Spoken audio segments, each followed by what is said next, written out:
नमस्कार, मैं रूपा रजक सदनामा की ओर से आ गई हूँ लेकर दिनांक 19 अप्रैल 2023 का संपादकीय लेकर, जिसका शीर्षक है नई न्याय कथा सेब बनाम संतरा, जिसे लिखा है हमारी सह संपादक राकेश अचल जी ने। आज बात करते हैं हमारे देश की अदालत की और उनकी न्याय नीति की। कहने को तो कितने अच्छे दिन आ गए हैं, यह जो शब्द है केवल कहने को है, इसके पीछे तीखा व्यंग है कि इतने अच्छे दिन आ गए हैं कि हमारे देश की सरकार को, अदालत को संतरे और सेब का फर्क बताना पड़ रहा है।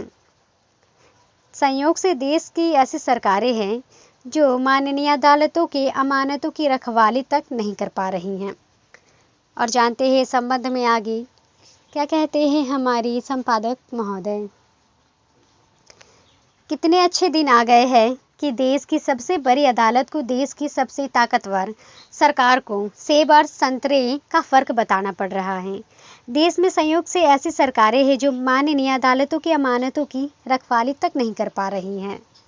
मामला अतीक अशरफ का नहीं है, बल्कि बिल्किस बानो का है। इस मामले के दोषियों की रिहाई के खिलाफ याचिका पर सुनवाई कर रही जस्टिस केम जोसेफ और बीबी नागरत्ना की पीठ ने सरकार के फैसले पर तीखी टिप्पणी करते हुए कहा कि सेब की तुलना संतरे से नहीं की जा सकती, इसी तरह नरसंहार की तुलना एक हत्या से नहीं की जा सकती। सुप्रीम कोर्ट 2 मई को अंतिम सुनवाई करेगा। कोर्ट में गुजरात सरकार ने रिहाई से जुड़ी फाइल दिखाने के आदेश का विरोध किया। राज्य सरकार ने दलील दी कि सुप्रीम कोर्ट के आदेश के आधार पर ही रिहाई हुई है। आपको याद होगा कि पीड़िता बिल्किस बानो के अलावा सामाजिक कार्यकर्ता सुभाषिनी अली और टीएमसी नेता महुआ मोइत्रा ने मामले के 11 दोषियों को रिहा करने के गुजरात सरकार के आदेश को रद्द करने की मांग की है। अदालत ने कहा कि जब ऐसे जघन्य अपराध जो कि समाज को बड़े स्तर पर प्रभावित करते हैं, उसमें किसी भी शक्ति का इस्तेमाल करते समय जनता के हित को दिमाग में रखना चाहिए। कोर्ट ने कहा कि केंद्र सरकार ने राज्य के फैसले के साथ सहमति व्यक्त की है, तो इसका मतलब यह नहीं है कि राज्य सरकार को अपना दिमाग लगाने की आवश्यकता नहीं है। आप कल्पना कीजिए कि जब सरकार के विवेक पर माननीय अदालत प्रश्न चिन्ह लगाने पर तुला हो, तो हकीकत क्या होगी। जस्टिस केम जोसेफ ने टिप्पणी करते हुए कहा कि आज बिल्किस बानो है, कल आप और मुझ में से कोई भी हो सकता है। ऐसे में तय मानक होना चाहिए। आप हमें कारण नहीं देते हैं तो हम अपना निष्कर्ष निकाल लेंगे। मामला क्या है, और अब लगता है कि माननीय अदालत को ही समझाना पड़ेगा सेब और संतरे का भेद।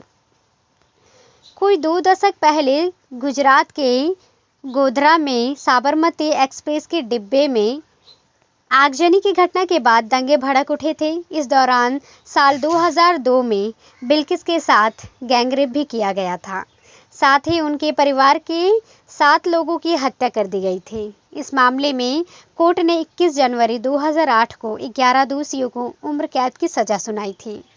इसके बाद से सभी 11 दोषी जेल में बंद थे और पिछले साल गुजरात की गई गुजराती या गुजरी सरकार ने 15 अगस्त को सभी सजायाफ्ता लोगों को रिहा कर दिया गया। इसी रिहाई को कोर्ट में चुनौती दी गई है। सवाल है कि सरकार को बिल्किस के गुनहगारों पर अचानक दया क्यों उमड़ी। सरकार क्या संदेश देना चाहती है। सरकार मनमौजी है। गुजरात में अपराधी जेल से रिहा किए जाते हैं और यूपी के सजा मुकदमा शुरू होने से पहले ढेर कर दिए जाते हैं। बेचारी अदालत आखिर करे तो क्या करे। आज देश का दुर्भाग्य है कि अदालत का सम्मान करने के बजाय माननीय न्यायाधीशों को आंखें दिखाने वाले कानून मंत्री देश में हैं। इनके रहते सेब और संतरे का भेद मिटना स्वाभाविक है। संतरे नागपुर का उत्पाद है। संतरे खट्टे और मीठे दोनों तरह के होते हैं। संतरे पैदा करने वाले सेब के बारे में कुछ ज़्यादा नहीं जानते। वे चाहते हैं कि सेब भी संतरे की तरह खटमीठे हों। सवाल यही है कि अब देश में संतरे की चलेगी या सेब की चलेगी। सेब जम्मू कश्मीर का उत्पादन है, उस जम्मू कश्मीर का जिसका मोर मुकुट छीने हुए 4 साल होने को आए हैं। कुल जमा स्थिति सोचनीय है।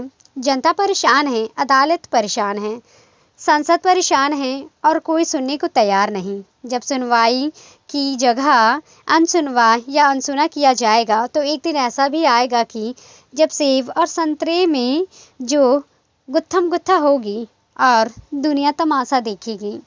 तो ये था दोस्तों हमारा आज का संपादकीय। कल फिर लौटेंगे एक नए विषय, एक नए संपादकीय के साथ। तब तक के लिए नमस्कार। सुनकर देखो, सुनकर देखो, सुनकर देखो जी। ममता राहुल मोदी बोले, लिखे जितेंद्र जी।